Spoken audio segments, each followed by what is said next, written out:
Hi,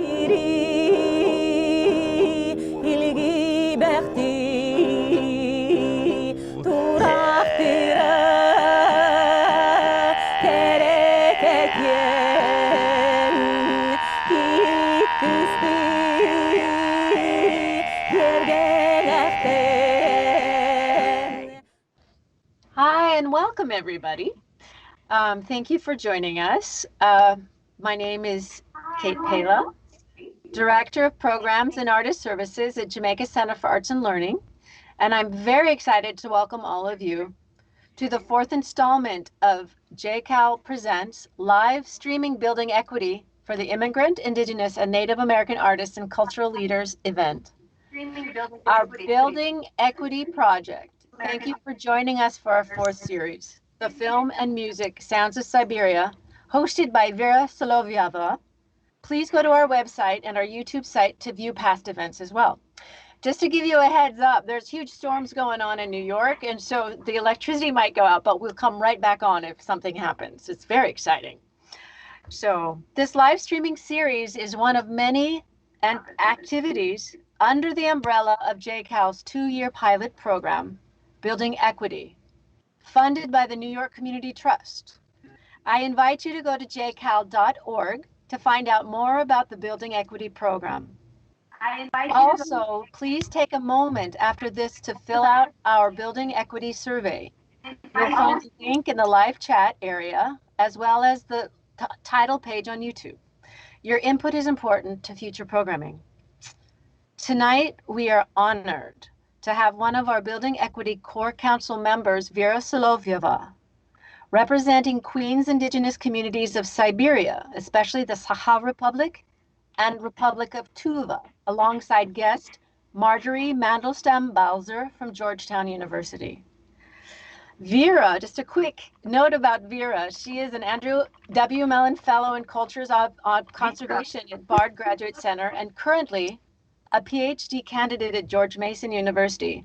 She is an Indigenous leader from the Sakha Republic of Siberia and known as a caretaker of her people's lands, healing practices, and cultural traditions. She is also working with the Indigenous peoples of Siberia to recover lost knowledge, traditions, and rituals through the study of museum collections. Of course, that was a shortened version of her many achievements, but with no further ado, please welcome Vera Solovyeva and her guest. Thank you. Thank you very much, Kate, and thank you all for joining this special event. So again, my name is Vera, and I'm originally from Sakha Republic. It's located. My name is part of the Russian Federation. How was my introduction? The area of the map that's shaped as a heart, it's a Sakha Republic. And I belong to Sakha people. It's a group of indigenous people from that area. And one of the performers, today performers, Yulia Krivashapkina, she's also Sakha person. And she lives there in my homeland in the Republic of Sakha. And my special guest, Marjorie Mandelstam-Balzer, who was a research professor at Georgetown University, Center for Art and Learning, will show a performance recorded in January. Oh, this one. Ghana and second performer from Cuba, were touring in America. They were invited by the Producing Center of Pure Nature Music that is located in California.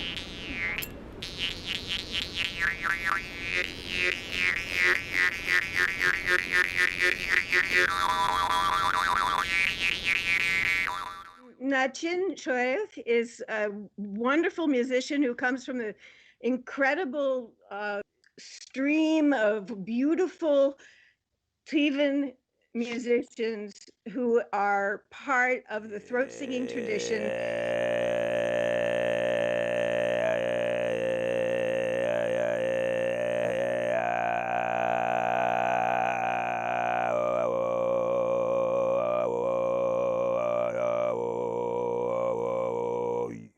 We have some questions. Clothing. Describe the clothing.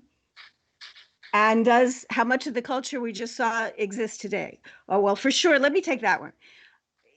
Yes, these are very living and beautiful, changing, exuberant cultures that have had an enormous revival since the Soviet Union collapsed. They, in some ways, were there with a lot of the spirituality underground during the Soviet period, but there was just enough of a continuity so that they were able to come out into the open and to be absolutely magnificent in the way that they revived ceremonies, for instance.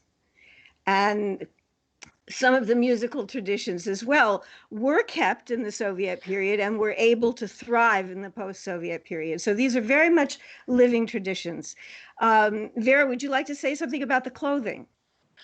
Okay, I'll take a question describing the clothing of our traditional clothing. And I would like to say that I already told that we every element of our decoration of our clothing has some meaning. For example, earrings, they have shape of the woman. It's a woman's part. So here it's like for example, this decor, it's about that productivity and like a blessing and having more children. And bastanga that I have on my head, it's dedicated also to sun, because here I have an image of sun. And we have a ilinka beher, so it's like decorations made from silver in the front of our costume, and in the back of our costume that there's kalinka beher. It's mean some people say that it's actually some kind of residue of woman warrior clothing.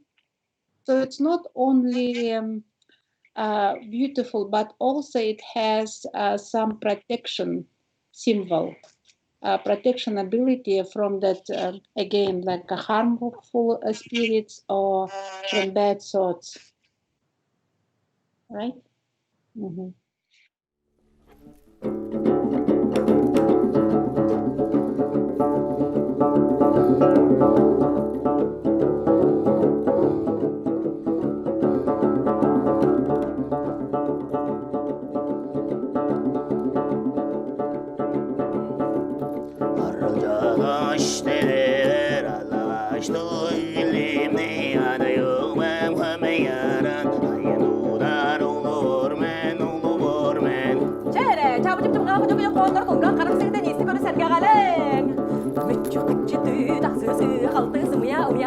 Sayın kayda oyda kantas inte sire karak. Orjoğu cehan dar bundan